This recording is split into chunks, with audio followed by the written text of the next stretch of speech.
Should I buy Ethereum? How to make money staking Ethereum 2.0. Really happy you're tuning in. First of all, I want to thank every new subscriber and all the nice comments I had on the last video. In this video, we'll be going to look at what is staking. We're also going to be looking at how Ethereum will move from the proof of work protocol to the proof of stake protocol. Understanding what is proof of work, because to understand what proof of stake is, we also have to understand what proof of work is. Comparing both proof of work against proof of stake. Looking at when Ethereum will switch to the proof of stake protocol, and then last but not least the big chapter about when you can start staking Ethereum, why you would want to stake Ethereum, how much Ethereum you need, what software you need to stake Ethereum, what the hardware and software requirements are to stake Ethereum, how long your Ethereum is going to be locked away, and if it's possible to stake Ethereum with less than 32 Ethereum. You're going to find out about that in the later part of the video. And then last but not least, we've got the conclusion, my opinion on the whole staking, if it's worth it and if I will do it. So get a nice coffee if it's in the morning, or a beer if it's in the evening, and let's jump right into this. So this big update is called Serenity, and it's rolled out in different stages. What is staking? So basically staking is an easier way to mine, and first of all it uses less hardware, or less expensive hardware, and less electricity. So staking is of course very similar to the mining which is used at the moment in Ethereum with the proof of work.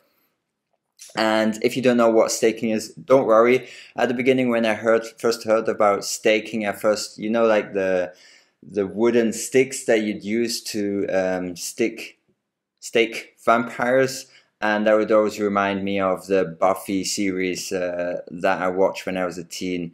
Yeah, I was a big fan of that.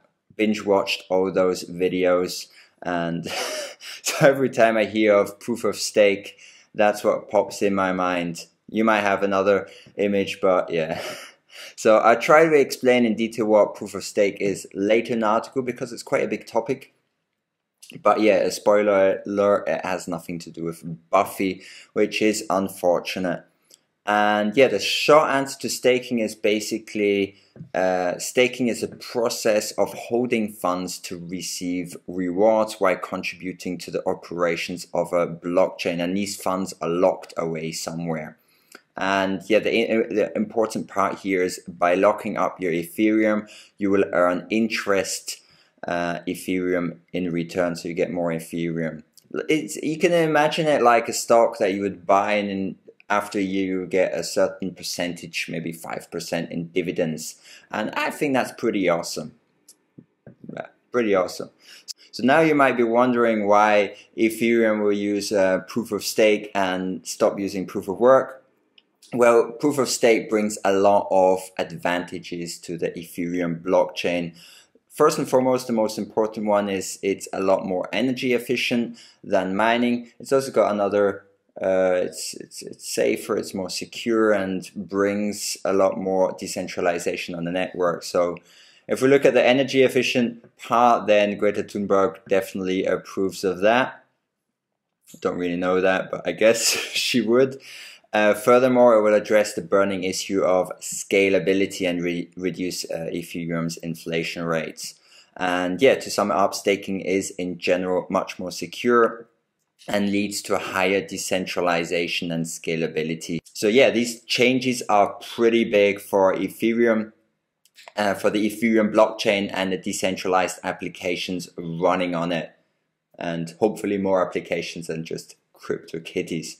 Because CryptoKitties bloated the network in 2017, and yeah, the idea would be that much more dApps can run on Ethereum and the scalability issues can be resolved. So how will Ethereum move from a proof of work to proof of stake?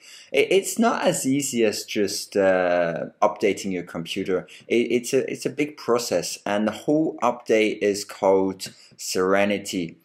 So this transformation in technical terms, the consensus protocol switch, will happen with a larger set of upgrades, and all of these are called the Serenity and will lead to Ethereum 2.0 running on a proof of stake. Here we've got a lovely roadmap with we've had the Istanbul update, then we'll have this running on now on Ethereum 1.0, and then then we've got the beacon chain, which will Serenity Phase 0. Phase 0 will actually launch in 2020. We've got the shard chains, Serenity Phase 1, Evasm, Serenity Phase 2, and so on, continued improvement. So it's a long roadmap ahead of us, but it's good. It shows that things are moving forward. It's important to know that Serenity brings a lot more on the table than just a switch from proof of work to proof of stake. So we've got, for example, the Ethereum virtual machine, where dApps run on this Ethereum virtual machine, and it will be replaced by Evasm, which has some quantum proofing attributes, which is very good because in the next 10 years we're going to probably have some more quantum computers in our homes running Minecraft probably, but never mind.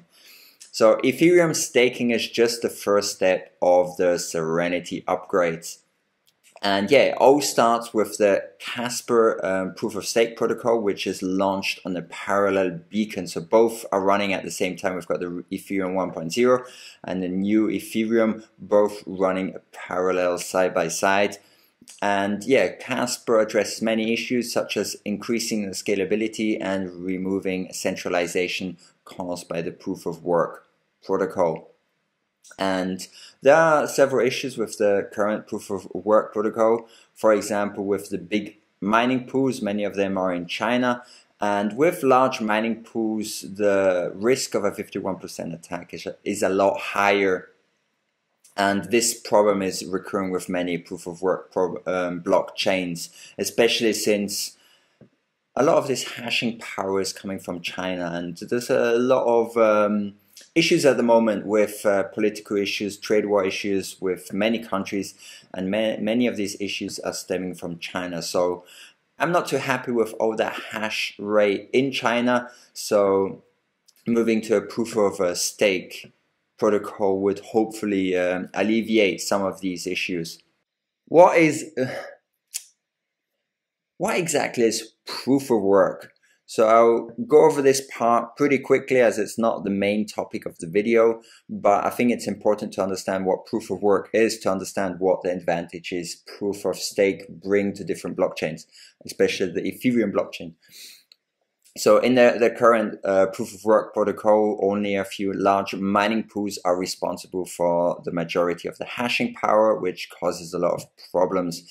And the Ethereum network is secured through a process called mining. So miners solve complex calculations, which can be compared to a very difficult Sudoku, but it's basically guessing work. So all these computers are guessing until they find a specific number, and the first computer, the first miner to find this number gets a reward. And when a miner manages to solve one of these puzzles, so basically a block, the proof of their work is stored on the blockchain, and miners race each other, and the first miner to solve the next block earns newly minted Ethereum, if we are talking about the Ethereum blockchain, as a reward, and as well as all the transactions fees in that block. I made a video about Bitcoin mining explained in roughly 5 minutes. You can watch that afterwards if you still want to know more about proof of work. Now, at the moment, Ethereum is running on the proof of work protocol, and the security of the Ethereum network relies upon the amount of hash rate that is creating these blocks on the Ethereum blockchain. Now, if a 51% attack happens, basically that means that a certain group of people have more than 51% of the hash rate, and that happened a while ago, I think a few months ago, on the Ethereum Classic blockchain. And basically that means that a bad actor can rewrite different blocks and put maybe other transactions, do some double spending and so on. So it's not good if if a group of people have more than 51% of the hash rate, that's definitely not good. And this is where proof of stake comes in, and why moving to a proof of stake protocol is a lot better for Ethereum for a security standpoint. So you've got proof of work versus proof of stake. The proof of work is basically to add, the proof of work is basically computing power that is calculating the blocks, and that is the work that is done to prove that these blocks are correct. And with the proof of stake, there's no competition. Who is chosen is decided by the blockchain, and the security comes from inside of the blockchain, not outside of the blockchain. And proof of stake is Ethereum's solution to becoming a more efficient and secure network. As an investor, you won't need to go through the steps of purchasing expensive mining equipment when becoming a validator on the Ethereum 2.0 blockchain. The only investment you have to make is to buy 32 Ethereum, and this will be locked away. And this is basically as a security, and this is to ensure that validators are good actors on the blockchain, and they do not try and do some double spending or try and put some invalid blocks and so on onto the blockchain. But it's also to ensure that all the validators remain offline. If you're offline for too long, then a part of your Ethereum that you locked away, the 32 Ethereum, gets slashed. So it's basically a punishment. There's a punishment in the Ethereum 2.0 blockchain that will take away some of your Ethereum if you're a validator and you're offline, or you put some bad blocks.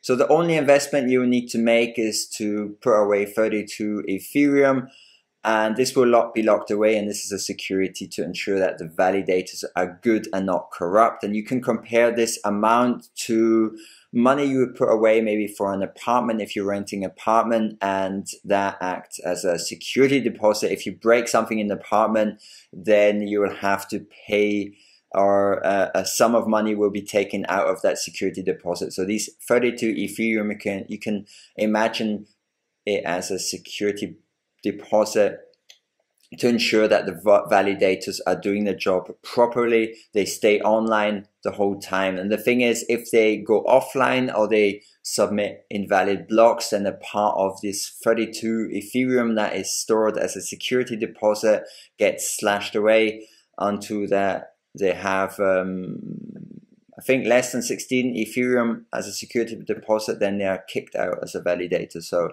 it's not as easy as you might imagine becoming a validator. It's still quite a lot of work. And proof of stake is a way to effectively increase the security of the network from the inside, instead of relying on costly hardware and electricity. And you can now see why it's a lot harder to perform a 51% attack on Ethereum when it's using proof of stake, because if you've got a bad actor that tries to attack the network, he's going to have a lot of Ethereum in his security deposit. And by attacking the network, basically this security deposit gets diminished every few minutes and so on. So at the end, he has lost all his Ethereum and hasn't really achieved anything by his attempt to attack the network. So when is Ethereum switching to proof of stake? Well, first of all, Serenity is a massive project, and I'm super excited about that. And Ethereum 2.0 will roll out in different phases. Phase 0 will start rolling out in early 2020. There's no exact date in place when it's going to be rolled out, but it's expected to roll out in 2020. However, we do need to be patient. Ethereum 2.0 won't be able to take over all the functions of the original Ethereum that we've got at the moment, so we have to wait until phase 2. Phase 2 is basically the holy grail. So phase 0 marks the launch of the beacon chain, which is the first step for Ethereum 2.0, and the beacon chain will run side by side Ethereum 1.0 chain. With phase 0, investors can already start staking their Ethereum by becoming a validator. The process of validating blocks in the proof of stake network begins. But it's very important to know, if you want to become a validator and you lock away these 32 Ethereum, the Ethereum will stay there until phase 2. So you can only take your Ethereum back until phase 2 comes. And you can picture this as putting your car in a garage, but you only get the key to get your car back in maybe 2 years. So you have to be aware that you can only get this Ethereum back in the matter of 2 years. So only become a validator and stake these 32 Ethereum if you truly believe in the project and are willing to wait at least 2 years until phase 2 of Serenity rolls out. But wait until the rest where I talk about staking to see if staking's for you, because this is an interesting part that might interest you with less than 32 Ethereum. So you can read more about Ethereum 2.0 on the roadmap. I'll link it down below. Now for the important questions: how can I start staking Ethereum to make passive income? And is Ethereum staking profitable? And what is an Ethereum staking pool? We're going to look at the numbers, crunch numbers, and find out if it's worth it, if becoming a validator is worth it, if joining a mining pool is worth it. So how can I start staking Ethereum? The burning question that probably is on everyone's mind. Why would I want to start staking Ethereum? First of all, so by staking Ethereum and verifying blocks, you will get a reward and you will receive Ethereum back for locking up this Ethereum and verifying these blocks, which is a very good thing. Now the question is, if it's worth it, you have to think about how much money you would have to get back for it to be worth it to you. So how much do I earn staking Ethereum?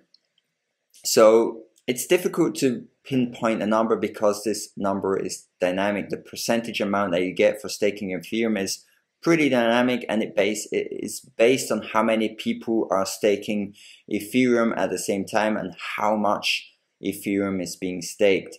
The percentage return is between 1.8 and 18% per year, and the general consensus is that the staking reward should be at around 5% per year. So here you can see the ETH validating. So at 1 million ETH that is locked away, the staking return would be around 18%.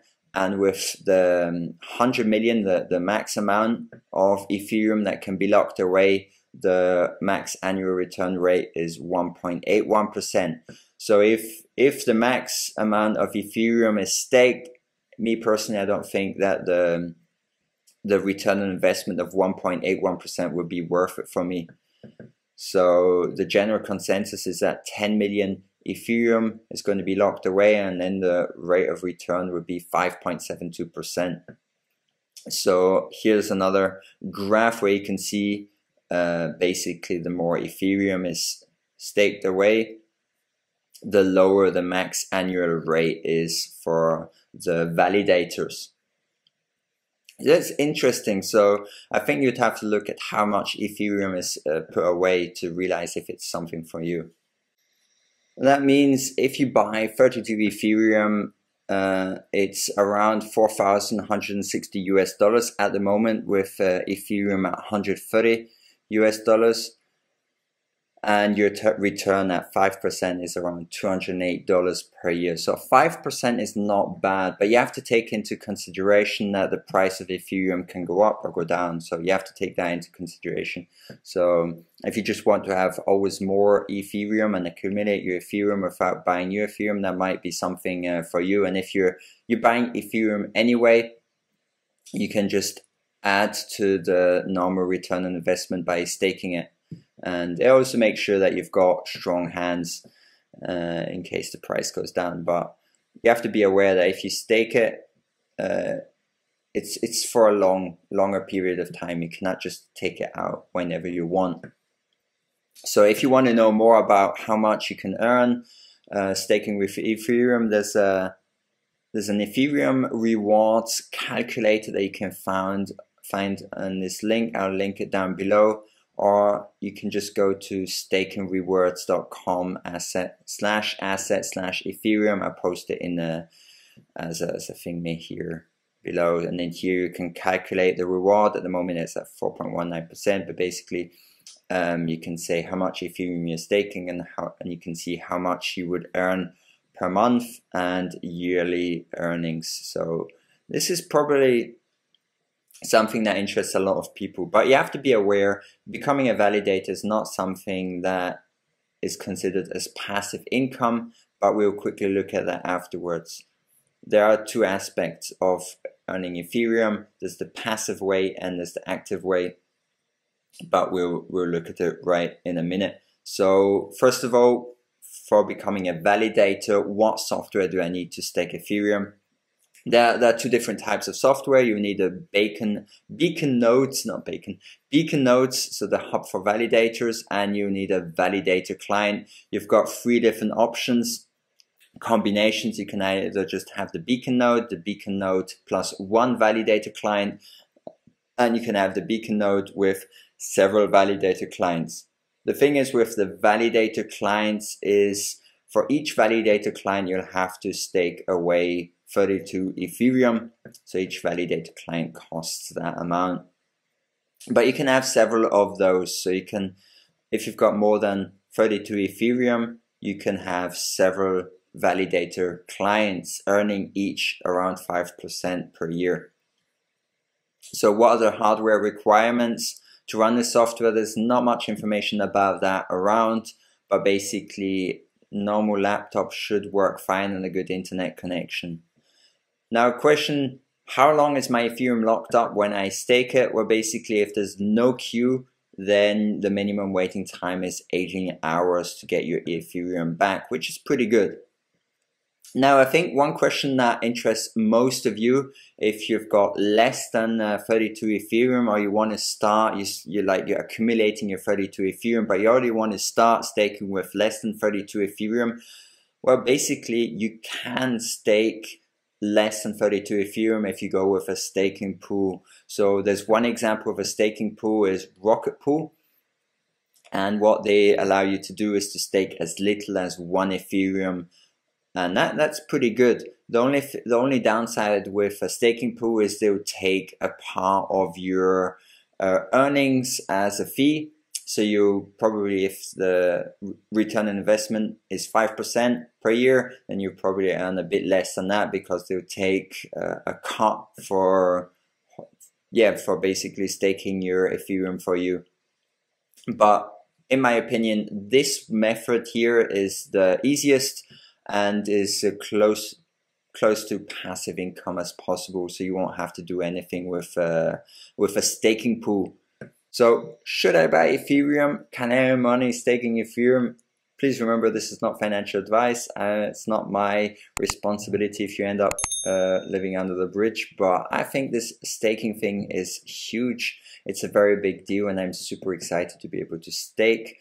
And I'm super excited for the whole Serenity upgrade. It's going to bring a lot of got a lot of improvements to the Ethereum blockchain. Scalability upgrades, which is very good, and yeah, hopefully it will also increase the price of Ethereum. I think at the moment many people are still wary. They're not sure if this upgrade is going to work, and that's probably why the Ethereum price is still the price it is at the moment, so pretty low. It's also the first time that such a big market cap is attempting a big transformation like this. So that was it for this video. Hope you enjoyed this 3-part series. If you've got any questions, don't hesitate to leave them in the comments below. I loved all the comments I got on the last video. So I wish you a great holiday season. Make sure to relax, have some nice moments with your friends and family. And yeah, I'll catch you in the next video. See you soon. Bye bye.